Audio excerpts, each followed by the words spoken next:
So with that, our first session this morning actually is a very interesting session with the Nobel laureate, Dr. Lee Hartwell. But first, let me invite Dr. Bipin Nair, our Dean of Biotechnology, to actually come and introduce Dr. Lee Hartwell, and then we'll start the session. And I don't need to say much about Dr. Bipin. Dr. Bipin is an integral force of this organization. He has tremendous contributions in the world of biotechnology. He's actually pioneering a lot of research that's impacting the lives of a lot of people and will impact the lives of a lot of people. So without further ado, Dr. Bipin Nair.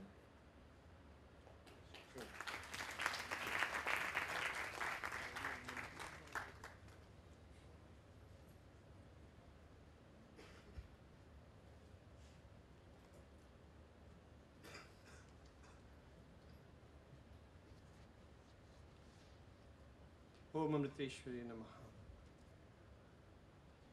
Very good morning to all of you.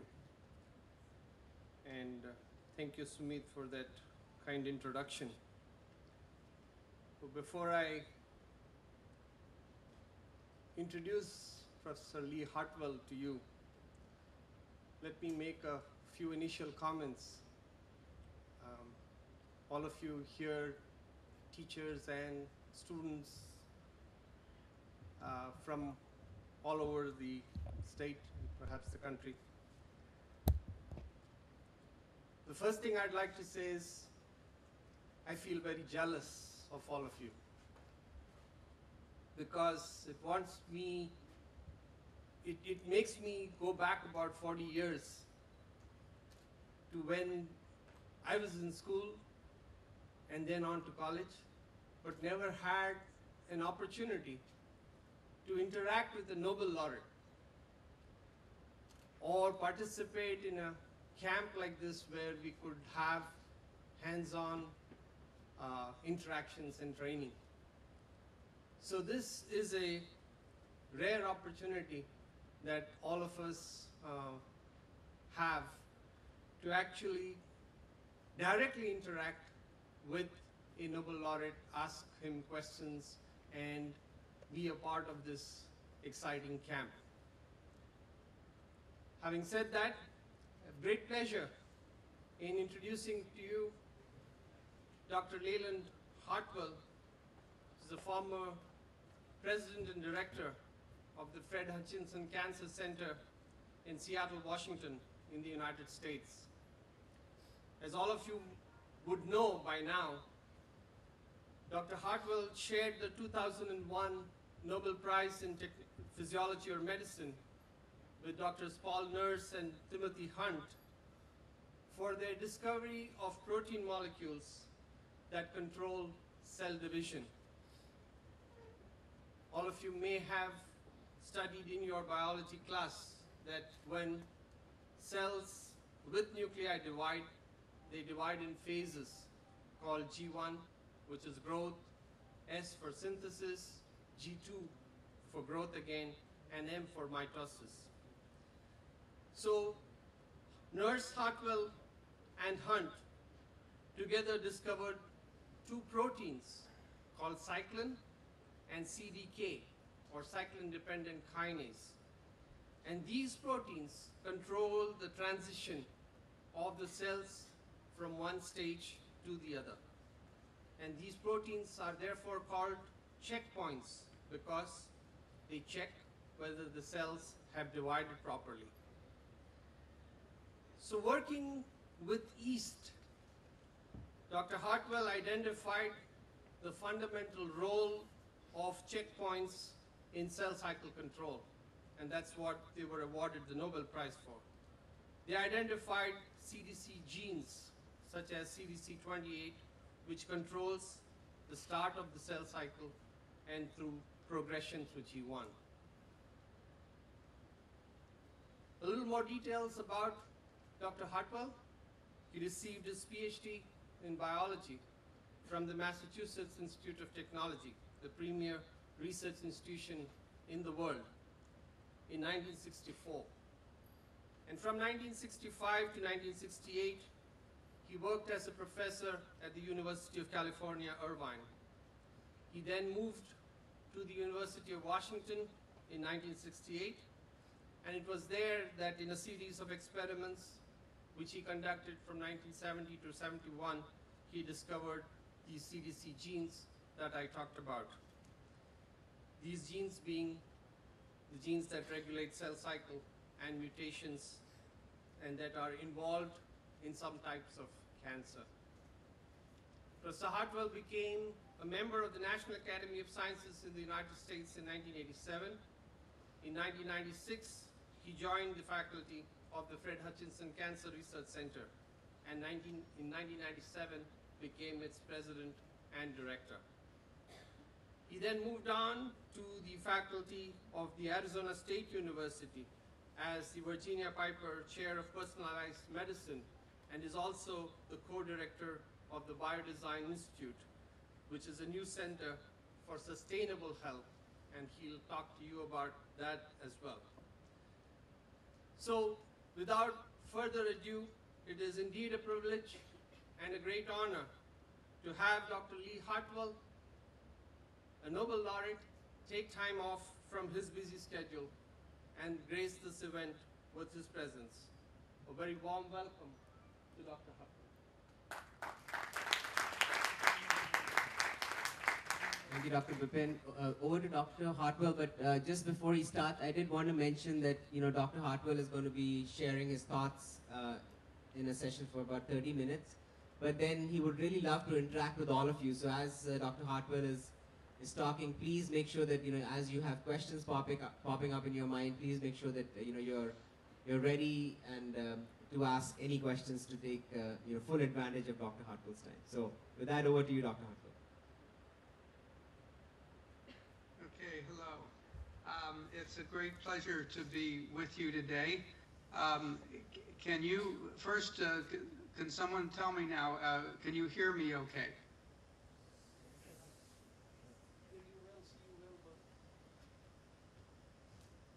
Yes, absolutely. Absolutely, Dr. Hartwell. Can you hear me? We can hear you perfectly. Can you hear me? We can hear you. Okay, good.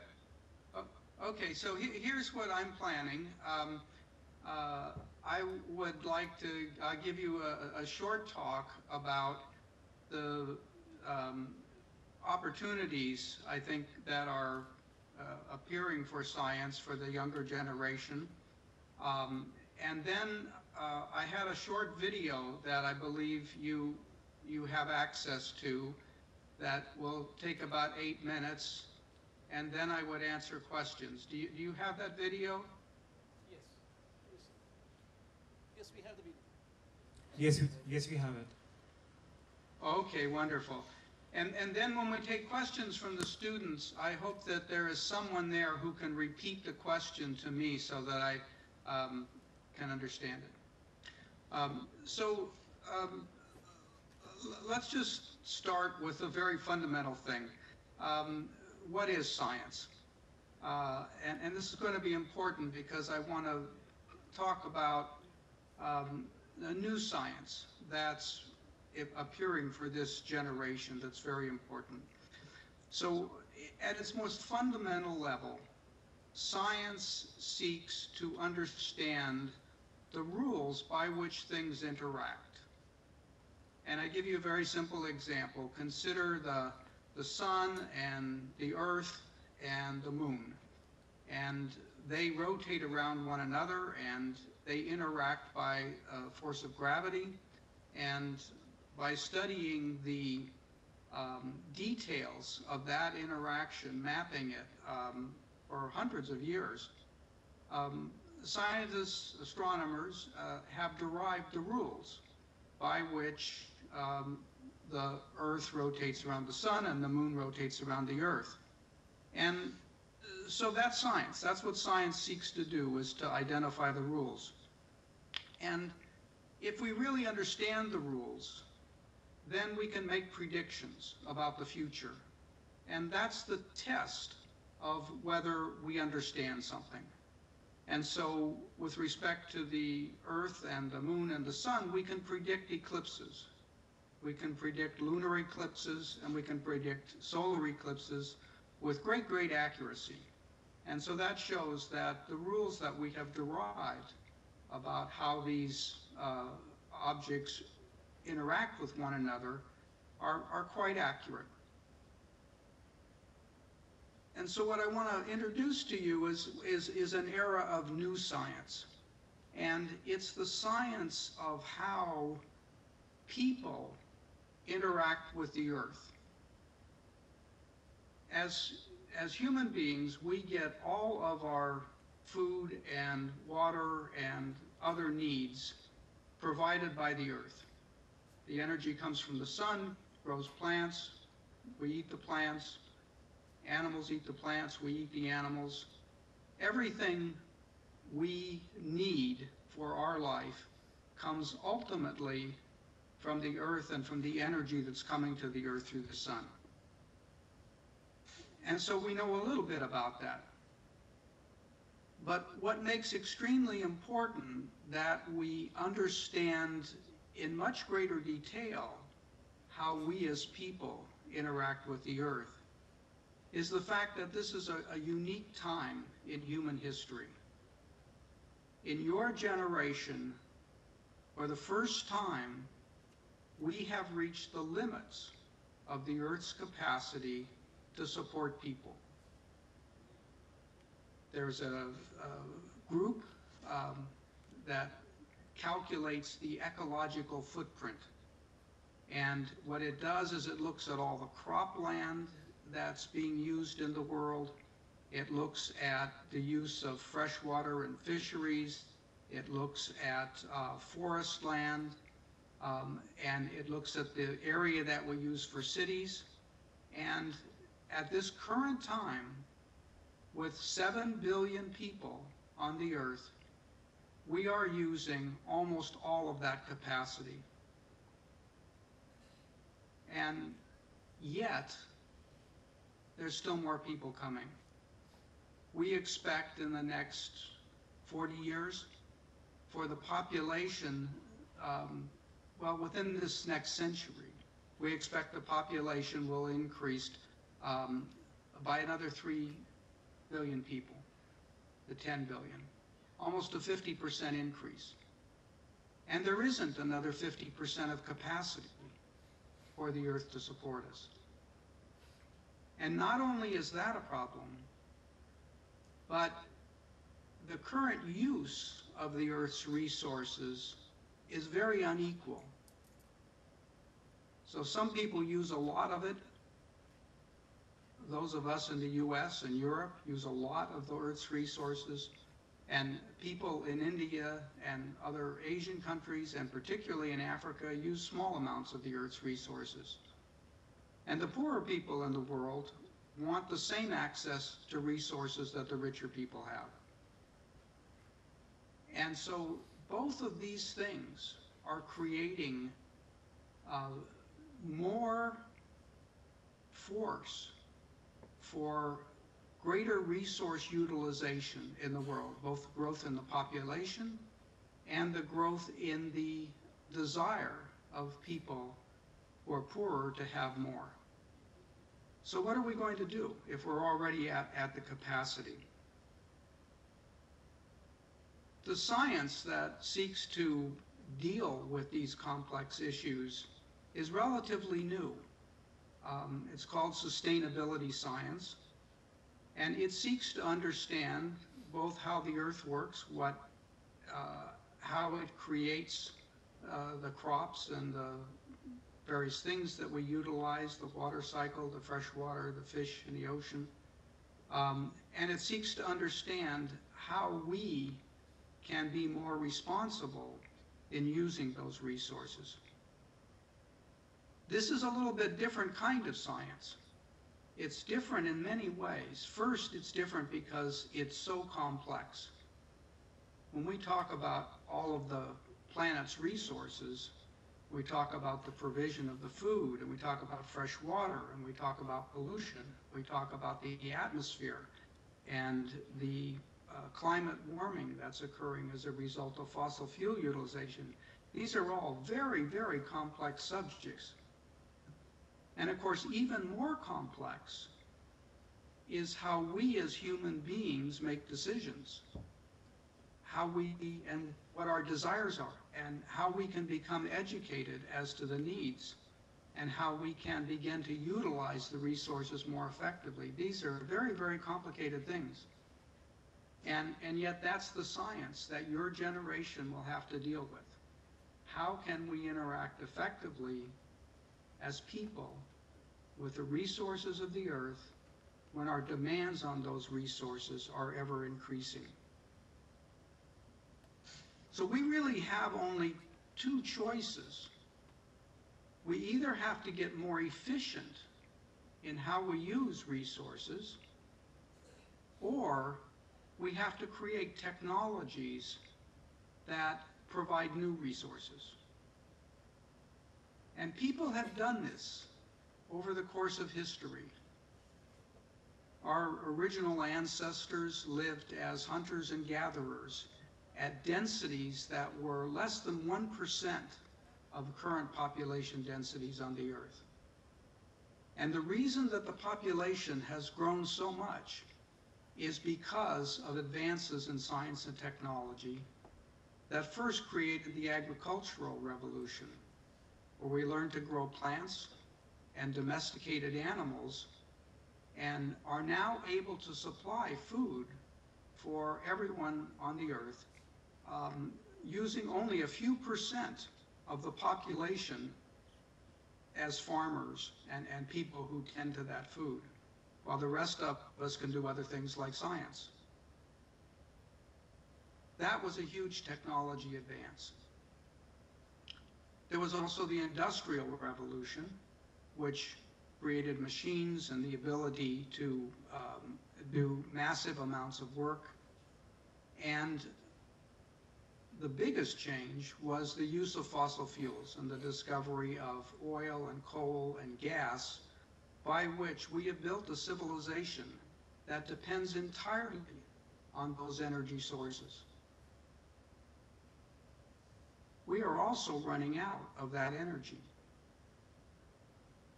It's estimated that we are currently about the peak of the Earth's capacity to provide oil.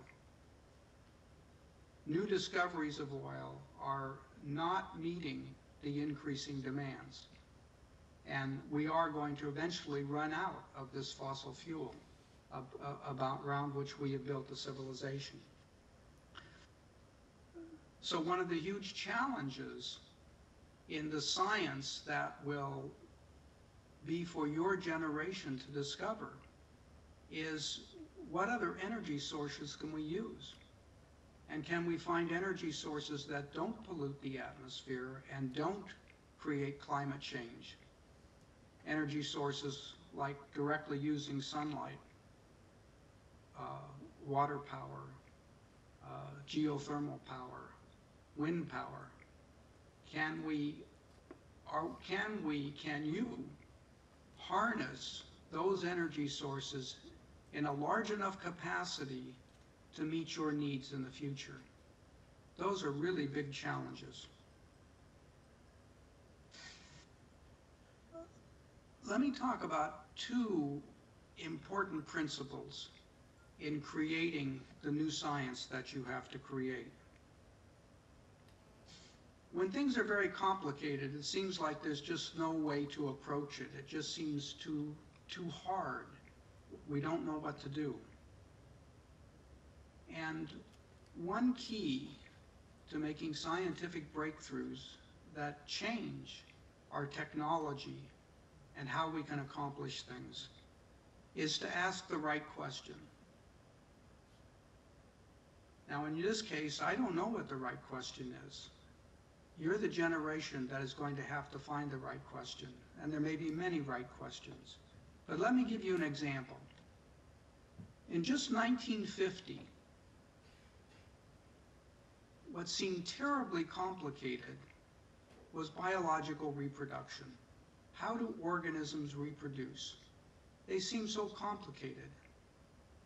Reproduction seems like such an amazing process, how a single cell can divide to produce an organism.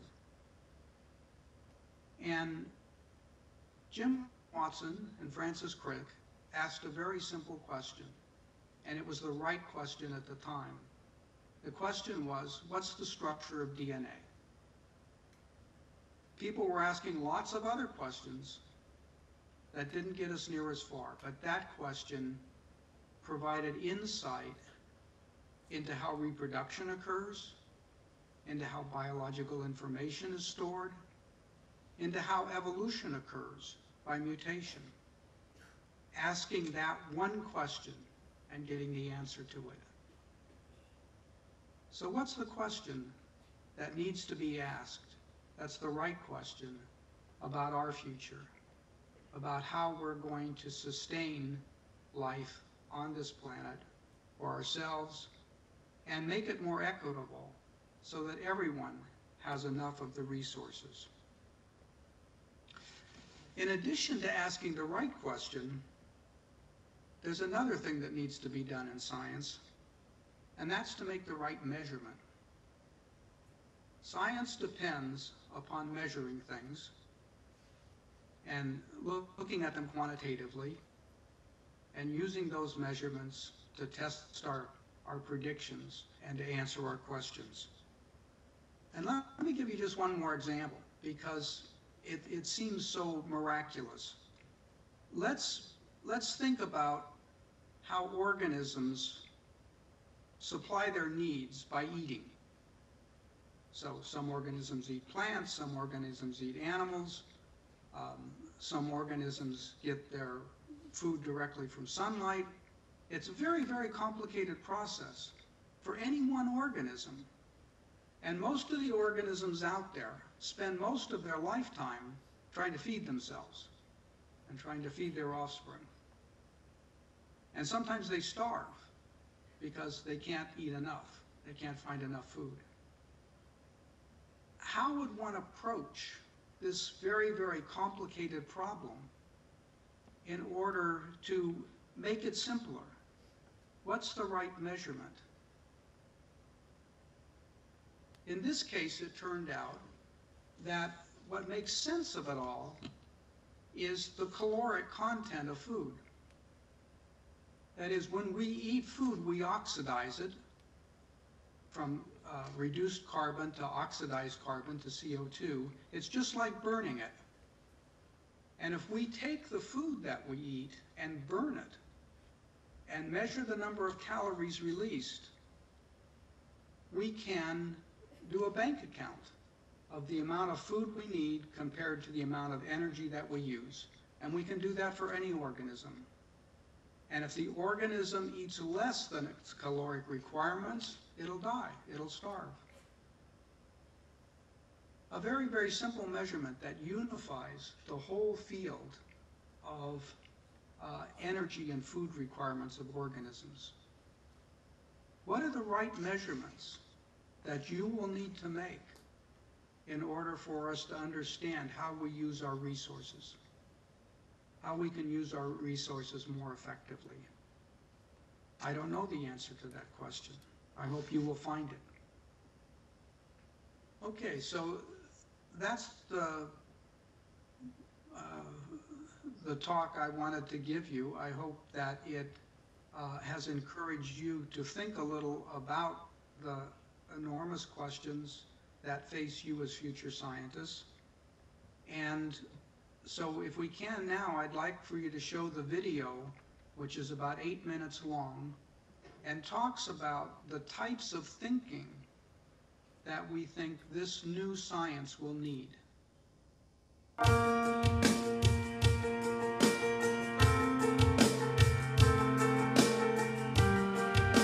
Sustainability. In 1987, the World Commission on Environment and Development defined sustainability as meeting the needs of the present without compromising the ability of future generations to meet their own needs. The Commission also said that in doing so, we need to pay particular attention to the Earth's natural limits and to bettering life for the world's poor. How do we meet the needs of a growing population fairly with the limited resources available on Earth? Can our current agriculture system become sustainable? What technologies will transform our society, and who will distribute and govern them? These are just a few of the big questions we'll be addressing this semester. We have identified 4 cross-cutting themes that transcend each week and all course materials. Although they may not be explicitly stated, these 4 lenses are critical for understanding sustainability.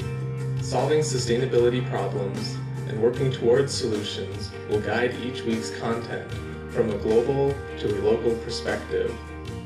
It is your responsibility to look for them, consider how they work together, and draw conclusions based around these ways of thinking. Unlike other disciplines, which are centered on specific content, sustainability emerged in the face of growing problems. In fact, sustainability is often referred to as a problem-driven and solution-oriented field of study. Sustainability requires imagining for the future. In seeking sustainable solutions, we must consider how past decisions led us to the challenges we face today. We must anticipate how today's solutions could become tomorrow's problem, and how unexpected consequences could change our future plans. Sustainability means learning from experience, imagining the future of our society, and creating pragmatic solutions that are informed by local realities, because we can't envision a design tomorrow, let alone the next 50 years. Sustainability requires complex systems thinking. This means recognition of both physical limits of Earth's systems and of endless opportunities for creative innovation both at the global and local levels. In seeking solutions to sustainability problems, we must understand and respect the limits and interconnections of the natural world.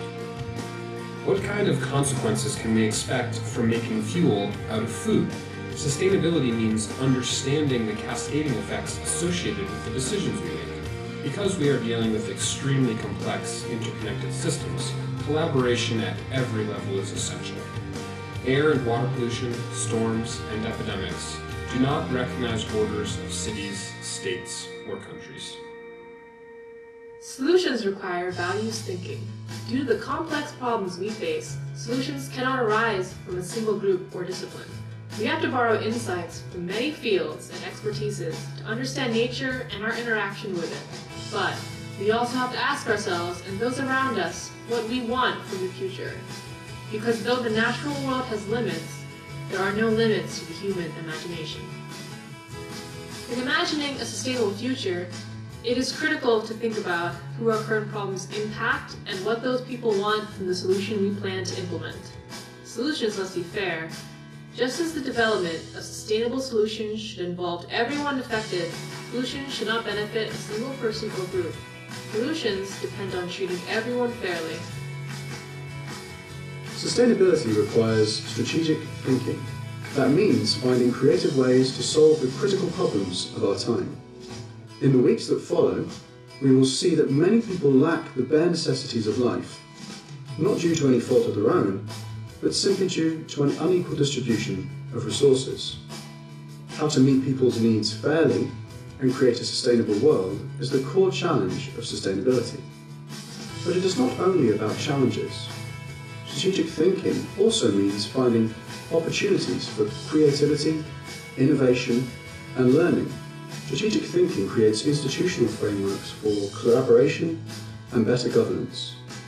We can fairly meet the needs of current and future generations without creating unintended consequences to deal with in the future. Look for these 4 types of thinking. They will help you link the different topics and think holistically about the complex issues of our time. Very good. So I'm glad that you were able to see that. Let me just explain the origin of that. That introduces a course that I am helping to prepare for teachers who are going to teach K through 8 classes in the US and maybe in other countries. And as we looked at all the complex problems that are faced in sustainability science, we realized that these 4 ways of thinking are fundamental to any particular problem. we have to think about the future. That's what science is always trying to do, is to try to understand things so that we can make predictions about the future. We have to think strategically. Can you still hear me? Yes, we can hear you. It's, the video is a bit Oh, very good. Okay. Okay, very good. So we have to think strategically because we have to make choices and trade-offs in order to make our resources effective. We have to think about complex systems because all of these things involve many, many systems working together. But we have to do all of this with something that is often unique for science, which is to be value-driven. We have to know what we want, what our goals are, and that we're trying to achieve certain values, for example, of equality, of access to resources. So with that, let's take some questions from the students. And if there's someone there who could repeat the question to me, then I can probably answer it better. Sure, Dr. Hartwell. First of all, very, very wonderful speech. But as you said, let's open up for questions. So any questions from the audience? We have one here. If you wouldn't mind just saying your name, your school, and then my name is Arvind. I'm from KV1 Port Blair, KV2 Port Blair. My question is, I'm sorry for being a bit cynical, but talked about equal distribution of resources. Is it really possible in a world, I mean, where survival of fittest is the rule? The rich will always have most of the resources, and the poor will always be the ones who suffer. So, is it time we accept that it is survival of the fittest, and I mean, it is time that we move through. And it is tough, but it is the only way out. Okay, so could you repeat the question for me? Sure, Dr. Hartwell. So the question really was, the student was expressing a little bit of cynicism around the concept of how do we go towards more equitable distribution of wealth. What he was really saying is that, from time immemorial, we've had the rich being the rich and the poor being the poor, and that's really a fact of life. So how do we kind of transcend that moving forward? That was your question. Okay, well, that is a really fundamental question that underlies many of the problems that face the sustainability science. And, my answer is I don't know, but I think that's the most fundamental need of our time so that we can address these problems. And the only thing I would fall back on to say that maybe we don't need to be too cynical about the future is that, our ancestors as hunter-gatherers were very equality-driven societies. They were not hierarchical like our societies of today. So people have, in the past, lived under conditions of greater equality than we do now. Thank you, Dr. Hartwell. Any other questions from the audience? Myself Lakshmi Sri. I'm from Amrita Vidyalaya in Putika. My question is that since India is a developing country, even if we do anything anything for the welfare of the people also, is it possible economically? That is, the basic of science is money. So, is it possible, like in a developing country, that will be very expensive for the people to introduce such technologies? So, sir, could you please explain about it? Thank you. So if I could just repeat the question. The question really was, I guess the difference between a developing country and a developed nation as you're trying to deploy new technologies and more innovative technologies is obviously the economic factor. So I think really the question the student is trying to ask is, is it feasible to try to implement more cutting edge new technologies in developing countries given that the cost might be much higher?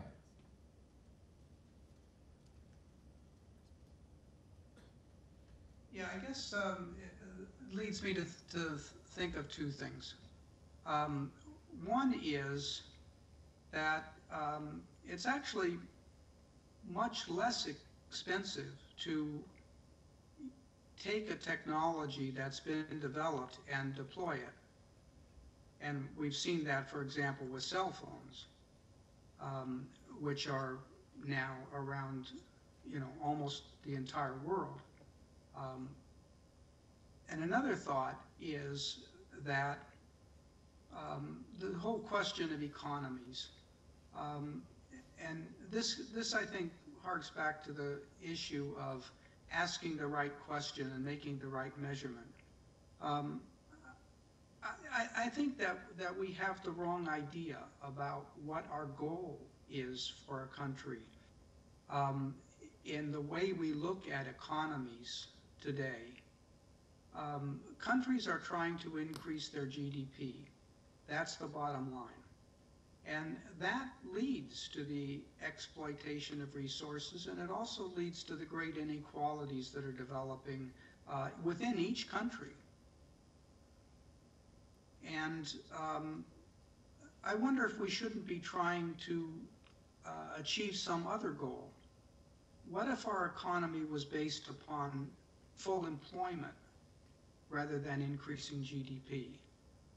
Now, I'm not an economist, and economists will probably laugh at that, but you, as the next generation, need to ask those kind of hard questions.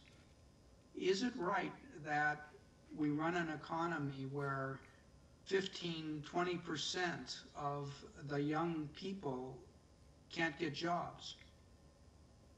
Could we run an economy where everyone had a job and that was the goal of the economy? These are the tough questions for the future. Any other questions? Hello, Dr. Hartwell. My name is Padar Okapalasamy. I'm studying and what I was wondering is, in many of the Western nations, the oil industry and industries related to that have a huge share of the market. So realistically, if we switch over to sustainable development, how would that affect the millions of jobs that would be lost in shutting down those refineries, and how would it be economically feasible in a market scenario?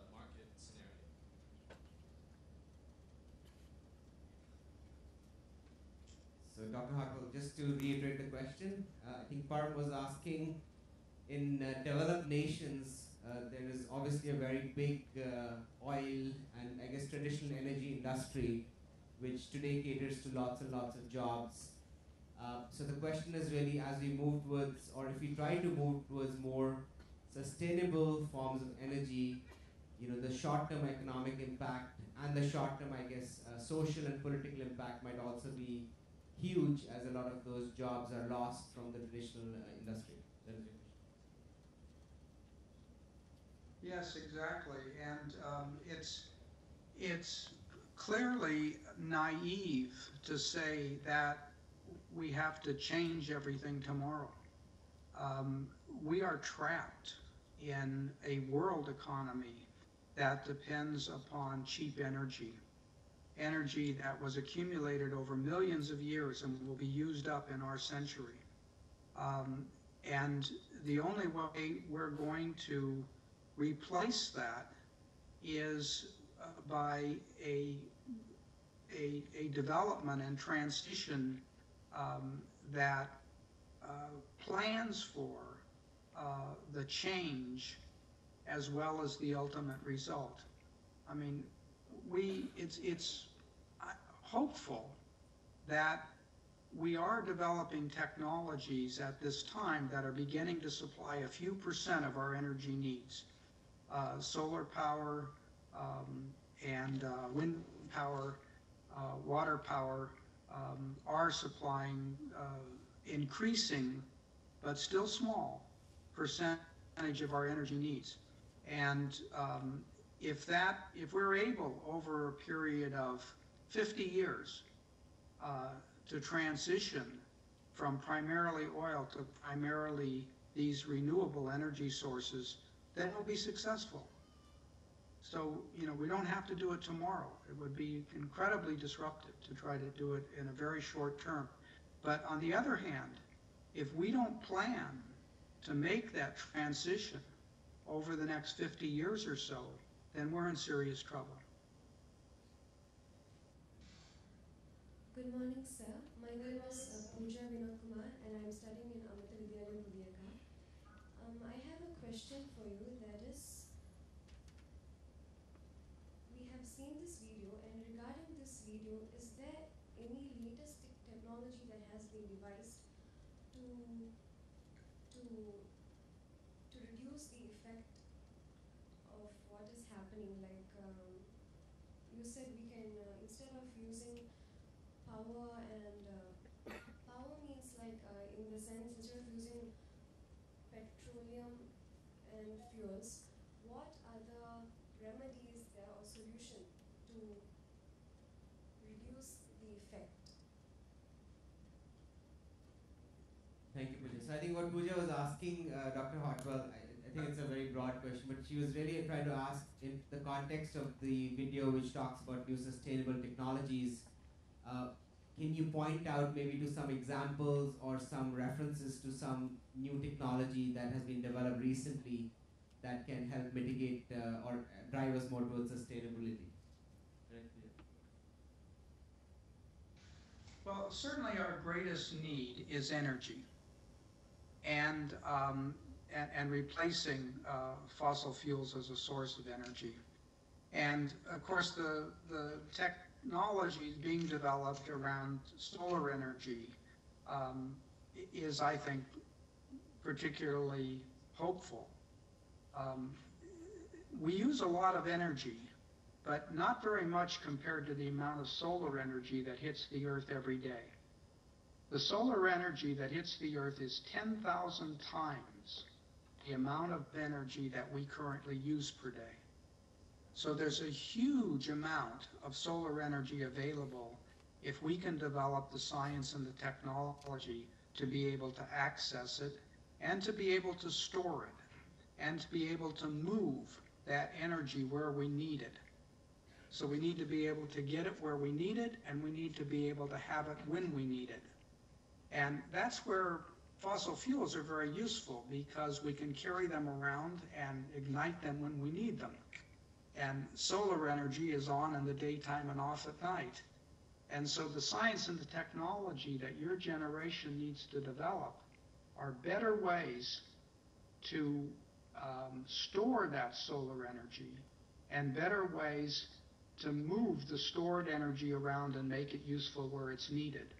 But the fact that we're already in many countries getting a few percentage of our energy needs from solar, I think is very encouraging. Good morning, sir. My name's Jani Biju Babja, and I'm from Angel Sarkayan Club. So my question is, Gandhiji once said, Earth has enough resources for every man's need, but not for even one single man's greed. How can we understand this?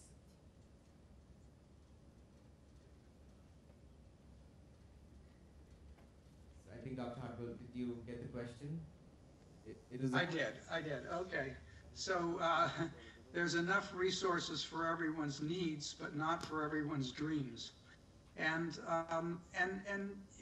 you know, we need to understand ourselves and our values better, because many of us, you know, in the wealthy countries are trying to fulfill all our dreams. And the cost is that many people in poor countries are not having their needs met. Fully 40% of the world's population lives on less than $2 a day. And, you know, that's just unconscionable. I just, you know, we have to face and deal with that kind of inequity. Sir, I'm Sangeet and I'm from Amal Vidyalaya Medapalli. question is that you first said that the population is reaching its limits in our Earth. So is there any possibility to inhabit any other celestial bodies in the solar system? Or if yes, what are the possibilities? And how is the science moving forward in this direction? So Dr. Hartwell, the student had an interesting question. It was, if the population is growing so dramatically on Earth, do we have any potential or possibilities to explore life on other, other celestial bodies was the exact question. And are we taking any steps, or do you know about any things happening in that regard? From what I know, I think that's one of the least practical solutions.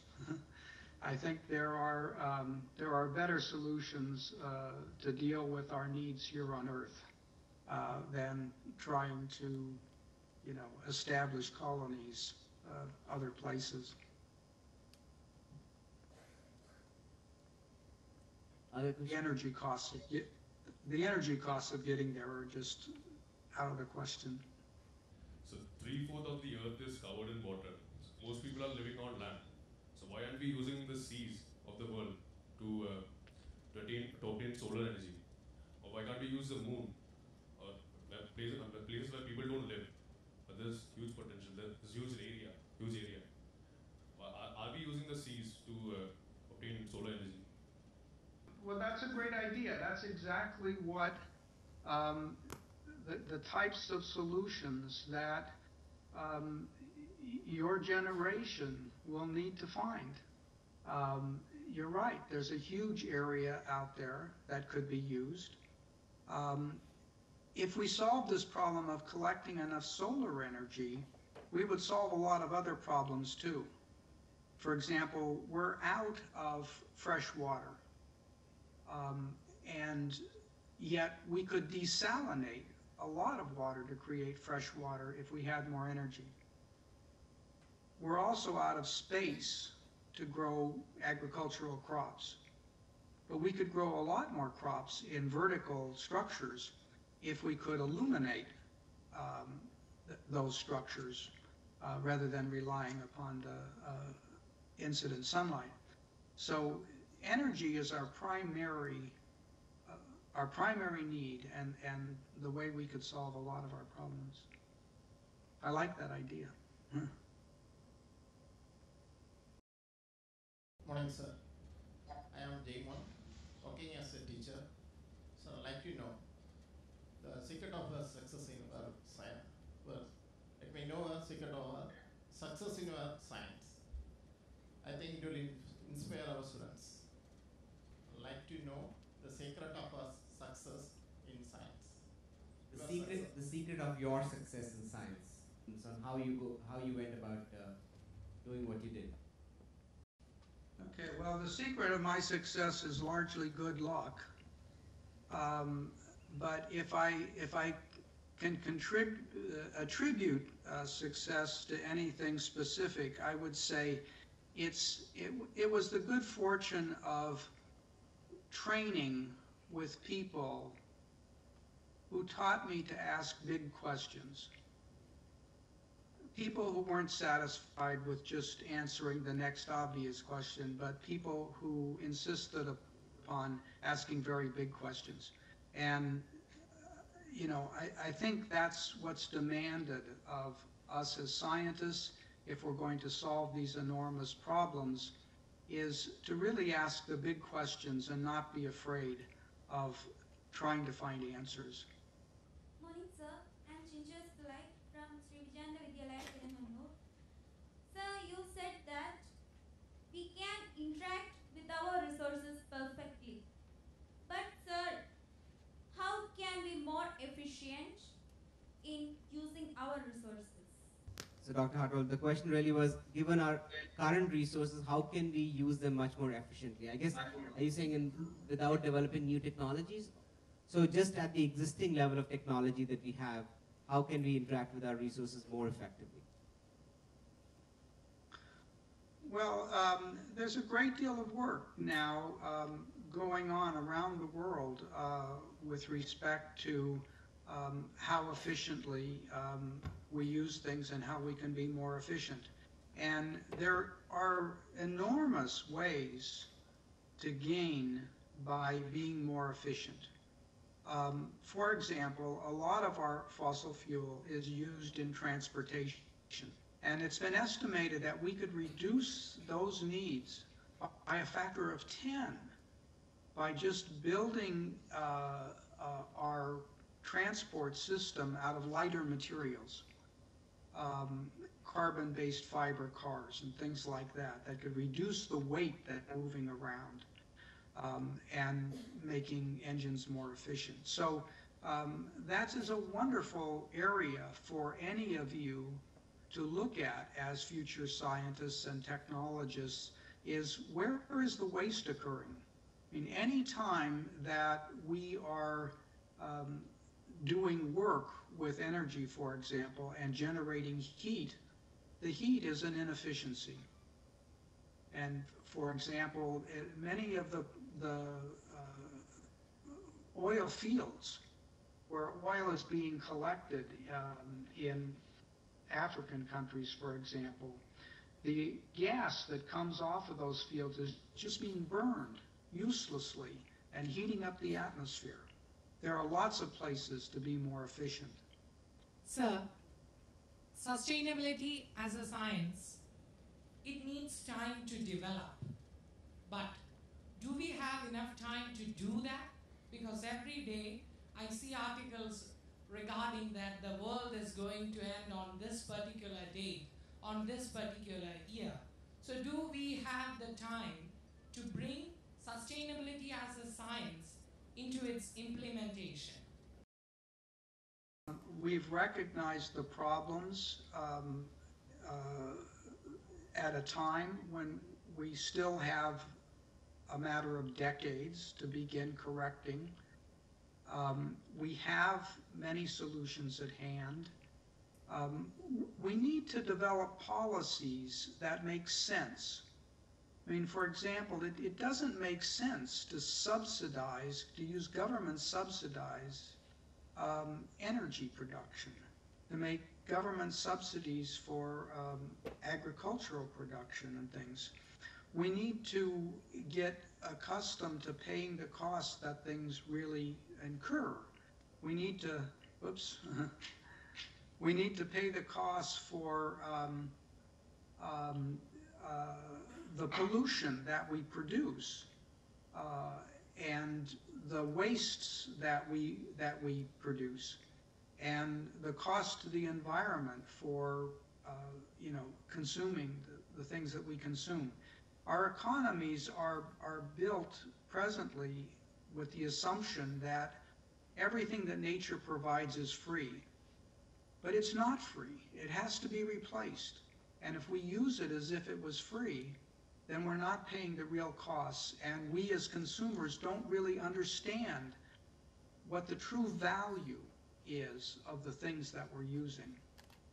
If we just made that change and began to value things at the true costs that they're incurring for the environment, that would begin to turn our policies around quickly.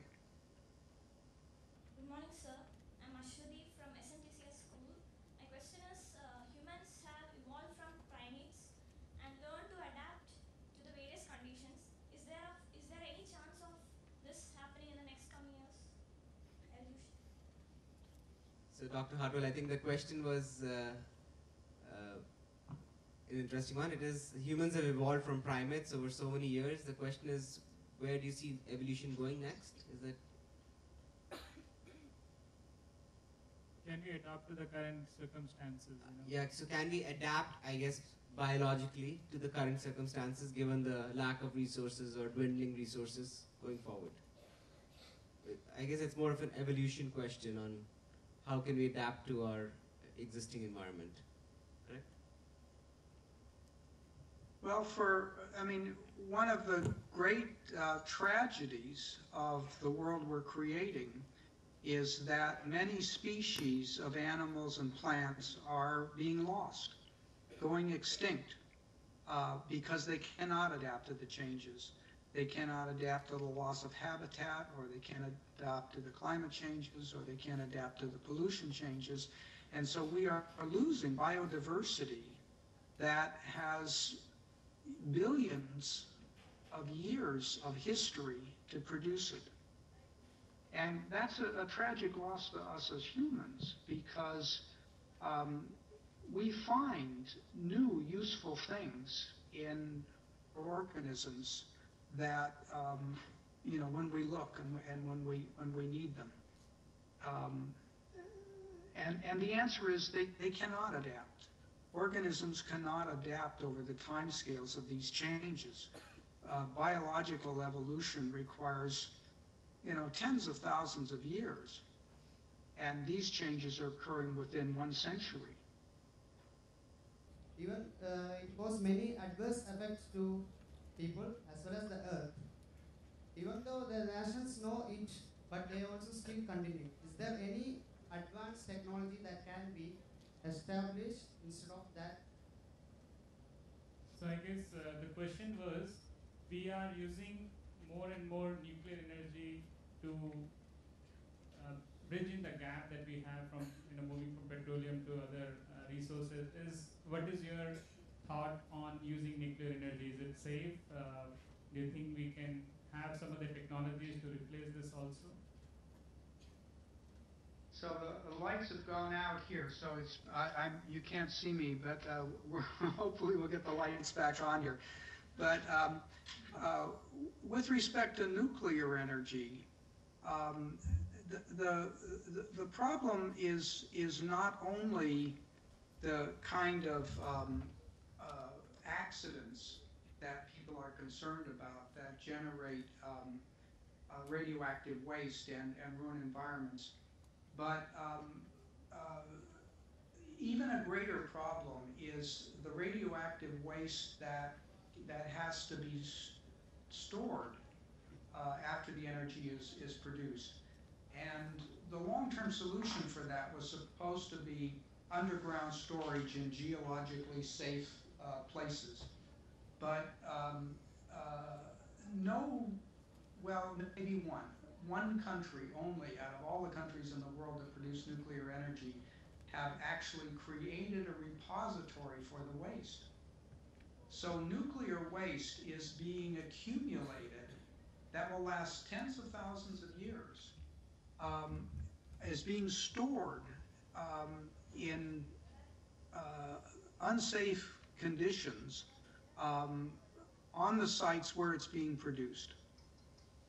And because people don't know what to do with it, they don't know where to put it. And so that's a big limitation of nuclear energy, and the reason I think that you know, it may continue to serve a role in the transition from oil to more pollution-free types of energy, but nuclear itself does not seem to be a pollution-free solution. My name is Asha, and I'm studying in Tiruvalla. My question is that you said that we have a large amount of solar energy available to us. So, what is the difficulty in using this solar energy for future generations? And if we can use the solar energy to maximum extent, can we make it economically feasible to all? Okay, so the question is about the feasibility of solar energy.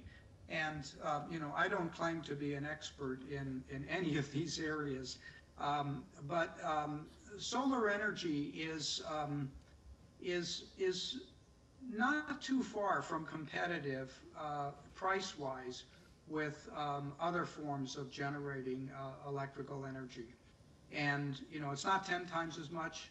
Sometimes it's twice as much, but sometimes it's actually fairly competitive with the price of other forms of energy. So from an economic standpoint, solar energy seems a possibility. The problem is what I mentioned earlier, which is storing the energy so that it can be used at some other time, and then being able to transport the stored energy to some other place where it's needed. And these are technical problems that it seems that we could solve. And you know, that's the challenge for your generation, is to take on these hard problems and find the solutions. So it's been a very great pleasure to be with you this morning for you, this evening for me. And I wish you success, all of you, in your future careers. Thank you so much, Dr. Hartwell. Let me just hand it over to Raghu, if you can say a few words. Dr. Hartwell, this is Raghu here. And for those of you here, I had a fortune to spend about a half a day at Dr. Hartwell's Research Center, Sustainability. And indeed, marvelous work those people are doing. I had an opportunity to interact with the students as well. A lot of projects are being done by the students. And Dr. Hartwell, so that you know, there's a little over about 220 students here, about 70 schools, and 20-odd teachers and parents. And I'm sure that probably there was about 15 to 20 different questions that were fielded, and at least I felt it was a wonderful interactive session. And once again, a heartfelt thanks to you, Dr. Hartwell, there. It's late in the evening, you stayed up, the entire crew there which supported us, and it was wonderful interacting and chatting with you. Thank you very much, sir. Thank you.